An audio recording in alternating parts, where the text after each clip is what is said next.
As an archive, we don't often get the chance to see where our collections lived before they came to us at Leigh Town Hall. However, in October 2024, we had the pleasure of doing just that. We visited Clubhouse Farm in Shevington, which is a Grade 2 listed property. For over 100 years, Clubhouse Farm was the home of the Hilton family. The last member of the family, Gertrude, passed away in 2023, aged 100. Gertrude lived at the farm for her entire life and only modernised it in the 1970s. As a result, we have some wonderful retro interiors and vintage furnishings inside. The farmhouse is very old and dates back to 1663, and the part I'm stood in here was originally a separate cottage from the main house. It was built later, which is why you can see this timber window frame, which was eventually blocked up, only to be uncovered several centuries later. At one point, I would have been stood on the outside looking in. This structure is part of the building's listed status.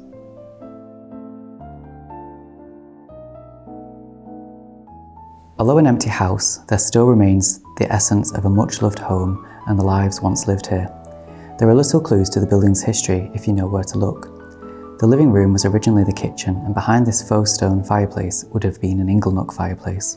Look at the size of that beam too.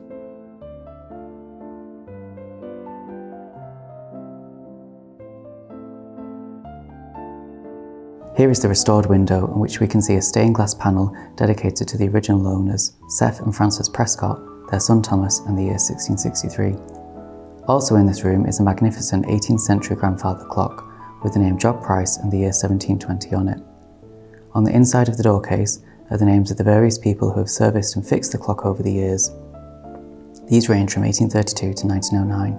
It is a wonderful reminder of all those who have come before and appreciated these beautiful things.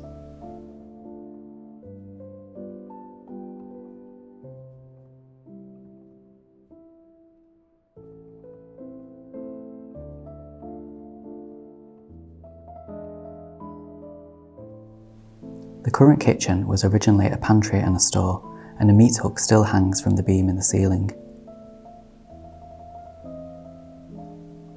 Look at what a kitchen it is. As a fitted kitchen, this would have been the height of modernity when it was installed, and it has clearly stood the test of time.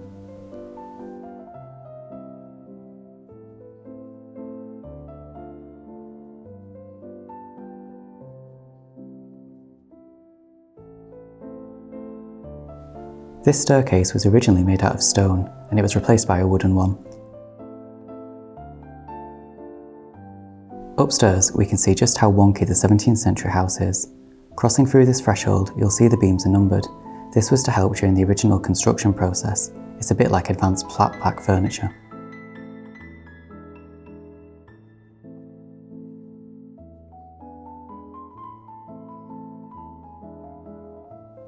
Walking around the house, it's clear to see that Gertrude took great pride in her home, and she also played a big part in the local community.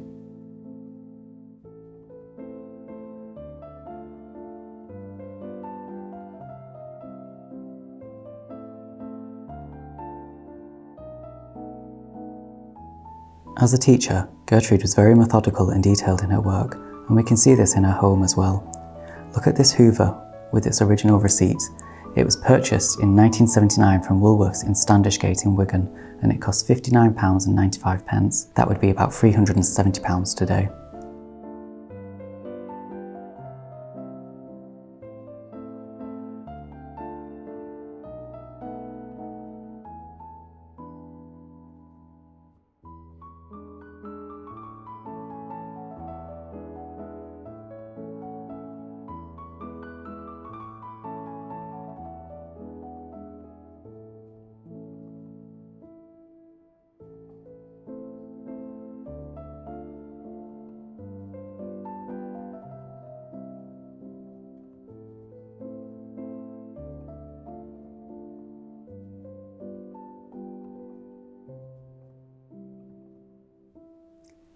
It's not often that I feel tall, but I did coming through this little doorway.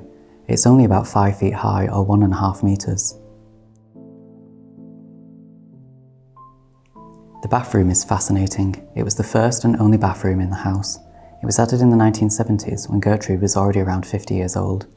It is something we take for granted today, but Gertrude made sure that no expense was spared, especially with this snazzy built-in toilet and bidet.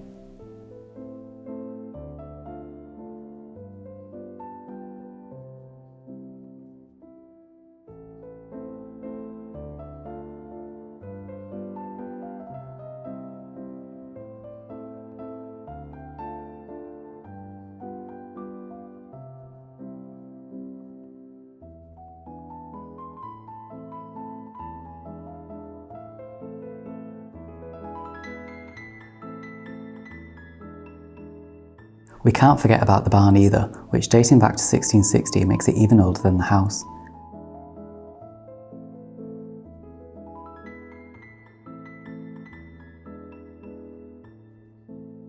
The barn and the garage are quite literally frozen in time.